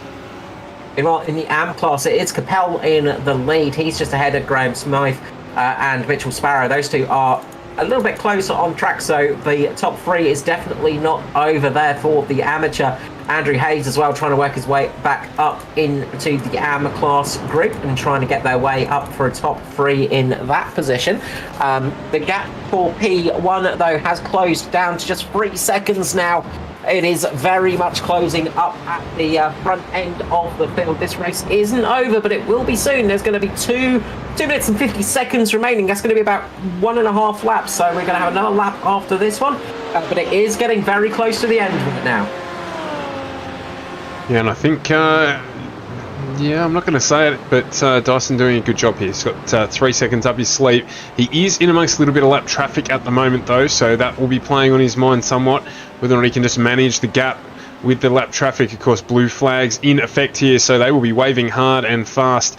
And you can see there just the driver in 36th position, just making plenty of room down the inside there and letting Daiso through. So a good job from, I think that might have been Isaac Edwards on screen there, just to be enough aware to get out of the way. And in fact, you can see there as well another one of the drivers just behind him. I think that might have been Oscar Glassert, who got out of the way for Shane Wallace to allow this battle at the front to continue. But the gap's just not closing fast enough, as we've got just under 2 minutes to go here. So there will be one more lap here for round 3 of the Ausproam Sim Series. And that lap will be about to be started by Andrew Dyson as he rounds the final corner. And he will see the white flag, digital white flag, of course, for this one. And he'll start that final lap on the journey around the Red Bull Ring. We've got a good battle going on from 6th to 9th at the moment. Scott Gray getting past Connell. Those guys are really fighting it out at the moment, and Connell is really trying to put some pressure on him at the moment. Cartaglione is just behind them as well, so that battle is not over for sure. So keep an eye on that one. The gap at the front has gone up a bit, so Shane Wallace has lost a fair bit of time on that last lap actually. He's lost about a second getting through traffic, I believe. He just got caught up behind some of the traffic, and that's cost him a lot of time there, so that's going to help Andrew Dyson, of course. up the front of the field as he's just coming around the Roush curve for the final time tonight. And he is going to be looking to get the trophy here at the Red Bull Ring here at Austria, of course. The only race win for Penske in Formula One, of course, here at Austria. A little interesting fact, and used to have the trophy sitting in the lunchroom back at Penske shops in Poole. I was wondering when that was going to come up. I didn't think you'd leave it until 30 seconds to go in the race, however, but yes, absolutely, this is that place as Andrew Dyson rounds the penultimate corner here, and he's going to go through and take a very well-deserved race win in race 2 here, our second winner of the series. So Shane Wallace taking out race 1 and Andrew Dyson a commanding victory in race 2. Ross Rizzo's made a big mistake into the Worth corner into turn number 7. He's lost the rear end, gone off, and that's going to cost him a good lot of positions. Ross Rizzo going to drop right down the order there and fall back from 4th position all the way down to 13th, I believe. Yeah, he is there. It's unfortunate for Ross. He had a good race up to that point in time. Going to jump on board here with our amateur leader at the moment, which is Lachlan Capel, as he rounds the penultimate corner. He's going to come through and take his first victory in the Ausproam Sim Series Amateur Series in the number 18 Lamborghini, and a good run from him, the CTC sponsored entry. And then it will be Graham Smythe who's coming around as well. He's going to come home in second place, and it will be Mitchell Sparrow just behind him there, coming home in third. A great result for them as well. Yeah, nice job there from young Lachlan Capel there, getting home for a win in the AM class. Great job, but good drive from Andrew Dyson. Disaster in the first race, great comeback in the second race. Shane Wallace, as ever, very hard to beat, but Dyson managed it. He gained 13 positions, Shane Wallace, in that race. Of course, starting way down the order. One of the big gainers, though, was Mitchell Sparrow. He managed to gain 30 positions in that race. Brist Carvalho, 27 positions as well. So a few big gainers back there, but 30 positions for Mitchell Sparrow. Great job for him. Yeah, absolutely. It was a good run there. I think we've actually run a lap early there, Carl. The checking flag's only just come out. So their result hasn't changed there. Dyson, Wallace and Turner. And Capel, it looks like Smythe and Sparrow just closing here as well. I'm not sure how that happened. I would have thought it would have finished one lap prior to that, but be that as it may, the result has not changed at the front of the field here.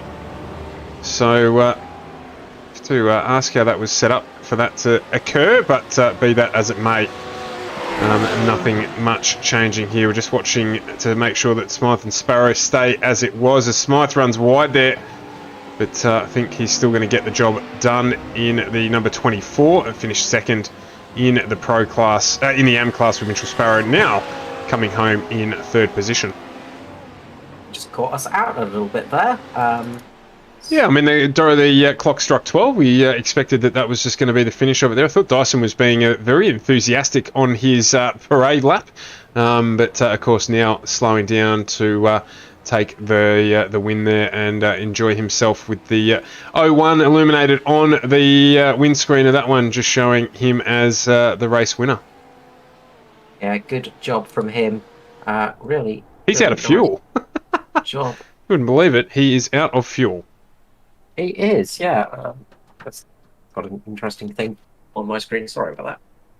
But yeah, he's very much lasted and just ran out for the moment. So again, that might suggest that the drivers themselves weren't expecting that additional lap. Yeah, I think I called out a few people. I might just get to jump back to Dale Carpenter just at the finish there, because there was one heck of a crash. He's got up into space. So, very interesting moment there. Sorry, I was a bit quiet there for a moment.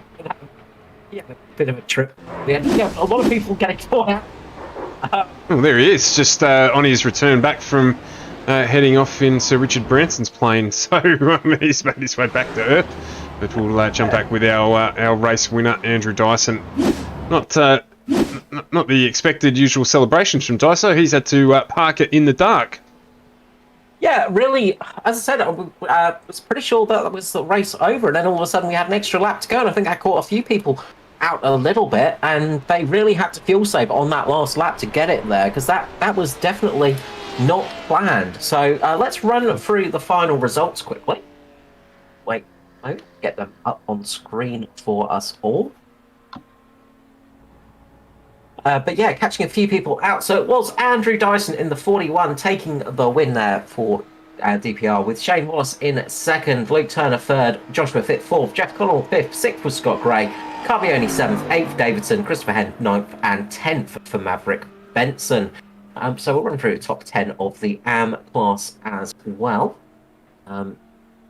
As that comes up. So it's Lachlan Capel taking out the win, with Graham Smythe, Mitchell Sparrow, Derek Orty, Freddie Buchanan, Danny Cheney, Chris Sturdy, Phil Orty, and Andrews, I think, was the position on that.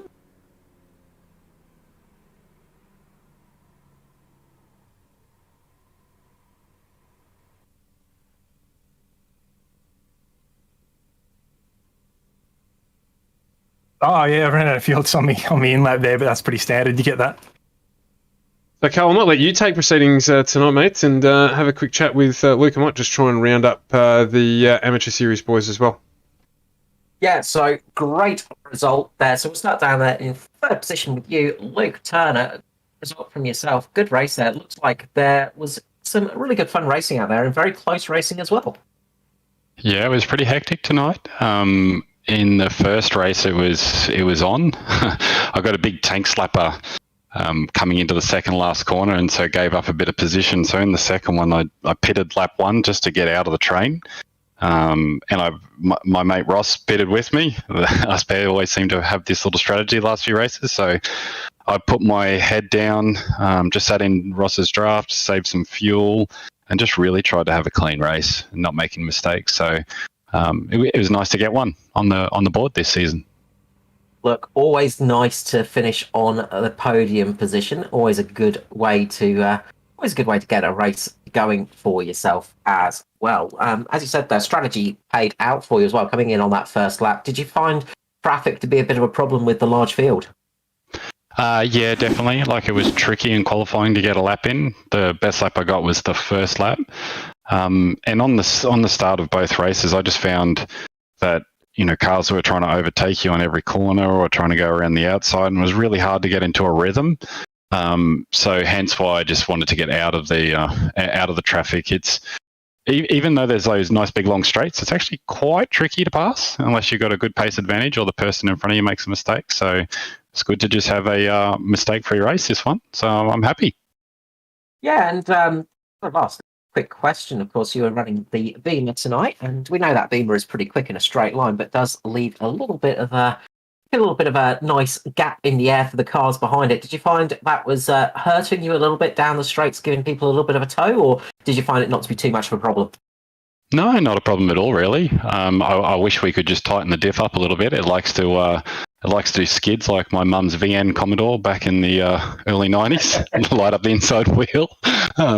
So you just got to be very patient on the gas because it's a torque monster. So no, I didn't find it like punched a big hole for anyone. The draft is pretty powerful here, but I certainly had no one really attacking me extra. So yeah.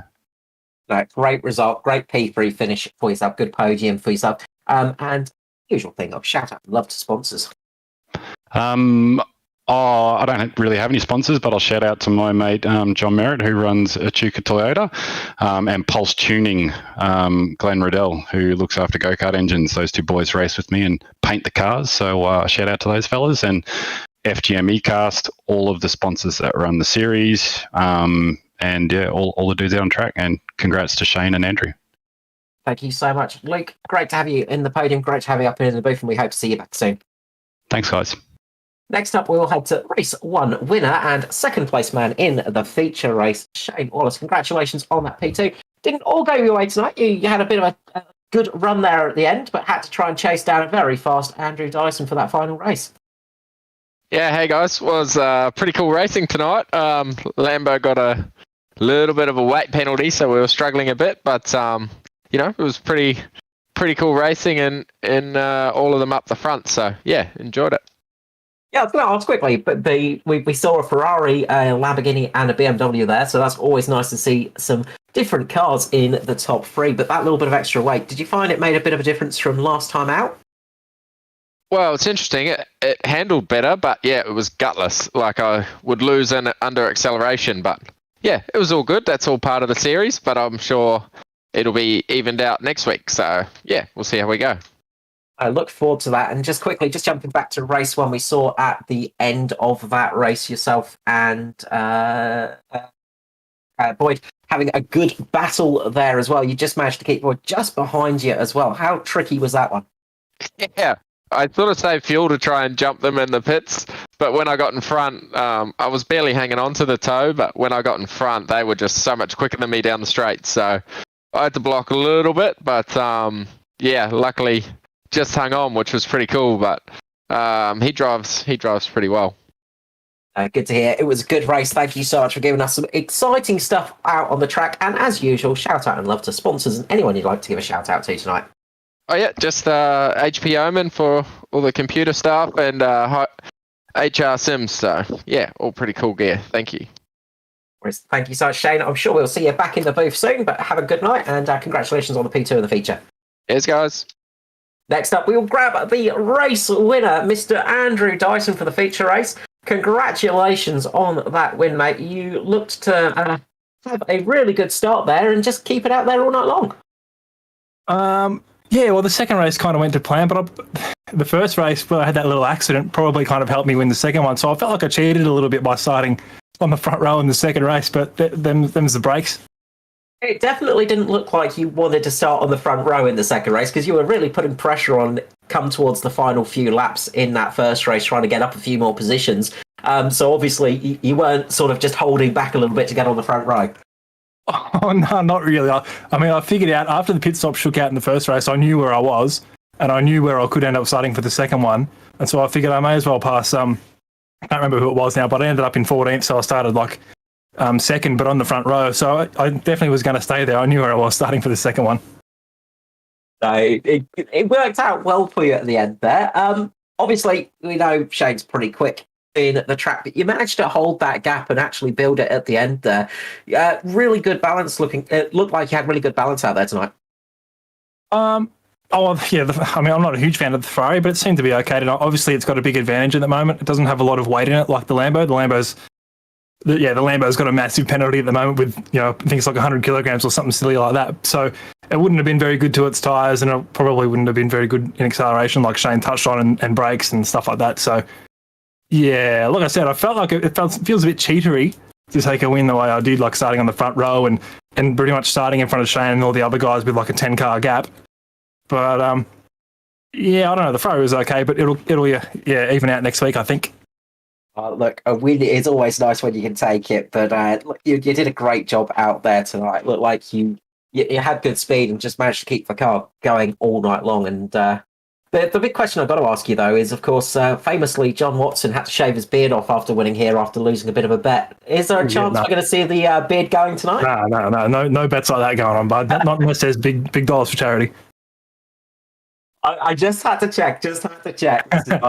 Now, congratulations on that win, mate. And as you say, it might feel a little bit cheatery, but what a performance. You gave a good run from start to finish, handled your way through traffic. One thing I just wanted to point out as well, just touch on actually, is the final stop. You came out in front of a couple of battling cars and we saw Shane Wallace get caught up behind them. How much do you think that helped? Yeah, it probably would have helped a fair bit.